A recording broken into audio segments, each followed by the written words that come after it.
কেউ কি জানো সদাই কেন বোম্বাগড়ের রাজা ছবির ফ্রেমে বাঁধিয়ে রাখে আমসত্ত্ব ভাজা?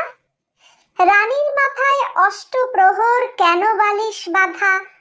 পাউরুটিতে পেরেক ঠোকে কেন রানীর দাদা?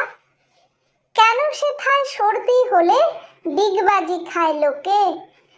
জোছনা রাতে সবাই কেন আলতা মাখায় চোখে?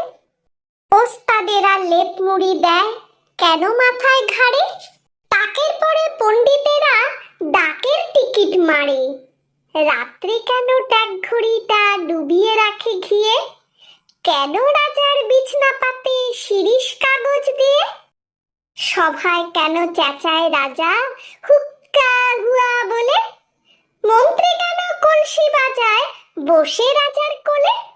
সিংহাসনে ঝোলায় কেন ভাঙা বোতল শিশি? কুমড়ো নিয়ে ক্রিকেট খেলে কেন রাজার পিসি? রাজার খুড়ো নাচেন কেন হুকোর মালা পরে? এমন কেন ঘুরছে তাকেও বলতে পারো মোড়ে?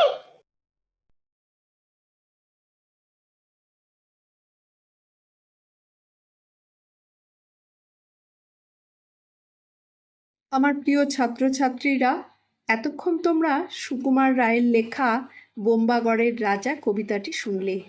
এবার হাতে কলমের প্রশ্ন উত্তরগুলো করিয়ে দেব। তবে তোমরা এখনও যারা চ্যানেলটি সাবস্ক্রাইব করনি তারা করে ফেলো। পরবর্তীতে ফাইনাল এক্সামের জন্য বিভিন্ন ধরনের প্রশ্ন উত্তরের ভিডিও আসবে। সুকুমার রায়ের জন্ম 1887 সালে, মৃত্যু 1923 সালে। আবোল তাবোল, হযবরল, পাগলা দাশু ইত্যাদির স্রষ্টা সুকুমার রায়। পিতা উপেন্দ্র কিশোর রায়চৌধুরী। প্রত্যেক বাঙালির শৈশবে জড়িয়ে আছেন এই কবি ও সাহিত্যিক। চিত্রশিল্পী, ফটোগ্রাফি, সরস ও কৌতুককর কাহিনী এবং ছড়া রচনায় সুকুমার রায় অতুলনীয়। তার রচিত অন্যান্য রচনা খাই খাই, অবাক জলপান, ঝালাপালা, লক্ষণের শক্তিশেল, হিংসুটি ইত্যাদি। স্বল্পদিনের জীবনে তিনি যা সৃষ্টি করে গেছেন তা থেকে বাঙালি জাতি চিরদিন অনাবিল আনন্দের স্বাদ পাবে। পাঠ্য বোম্বাগড়ের রাজা কবিতাটি আবোল তাবোল কবিতার বই থেকে নেওয়া হয়েছে। একের দাগে প্রশ্নটি হলো, বোম্বাগড়ের রাজা কবিতাটি পড়ে সেখানকার মানুষ ও নিয়মকানুন তোমার কেমন লাগলো তা নিজের ভাষায় লেখো। বোম্বাগড়ের রাজা গল্পটা পড়ে আমি খুব মজা পেয়েছি, সাথে সাথে আমার কাছে অদ্ভুত লেগেছে। কারণ সেখানকার রাজা ছবির ফ্রেমে ছবি না লাগিয়ে আমসত্ত্ব ভাজা বাঁধিয়ে রাখেন। সারাক্ষণ রানীর মাথায় বালিশ বাঁধা থাকে, আর রানীর দাদা পাউরুটিতে পেরেক ঠোকে। সেখানকার লোকজন জোছনা রাতে আলতা চোখে মাখে, আর সর্দি হলে ডিগবাজি খায়। সেখানকার ওস্তাদ লোকজন মাথায় ঘাড়ে লেপ মুড়ি দেয়। যত পণ্ডিত আছে তারা টাকের ওপর ডাকের টিকিট সাটিয়ে রাখে, ট্যাগ ঘড়ি ঘিয়ের মধ্যে ডুবিয়ে রাখে। রাজার বিছানা হয় শিরিষ কাগজের। সভার মধ্যে রাজা হুক্কা হওয়া বলে চেঁচায়। মন্ত্রী রাজার কোলে বসে কলসি বাজায়, আর সিংহাসনে ভাঙা শিশি বোতল ঝুলিয়ে রাখে। রাজার পিসি কুমড়ো দিয়ে ক্রিকেট খেলে, তেমনি রাজার খুড়ো হুকোর মালা পরে নাচতে থাকে। এইসব শুনেই আমার গল্পটা খুব ভালো লেগেছে। দুয়ের দাগের প্রশ্নটি, বোম্বাগড়ে যাওয়ার পর রাজার সঙ্গে যদি তোমার বন্ধুত্ব হয়ে যায় আর তোমাকেই নিয়মকানুন একটু আধটু বদলে নিতে বলেন তিনি, কিংবা বলেন জুড়ে দিতে কোনো নতুন নিয়ম, তা অথবা একটি দিনের জন্য তোমাকেই করে দেন বোম্বাগড়ের রাজা, তবে তুমি কি করবে? বোম্বাগড়ে যাওয়ার পর যদি রাজার সঙ্গে আমার বন্ধুত্ব হয়ে যায়, তাহলে আমি তাকে বলবো এই ধরনের নিয়মগুলো তুলে দিয়ে বাকি রাজারা যেভাবে নিয়মে চলেন সেইভাবে চলতে।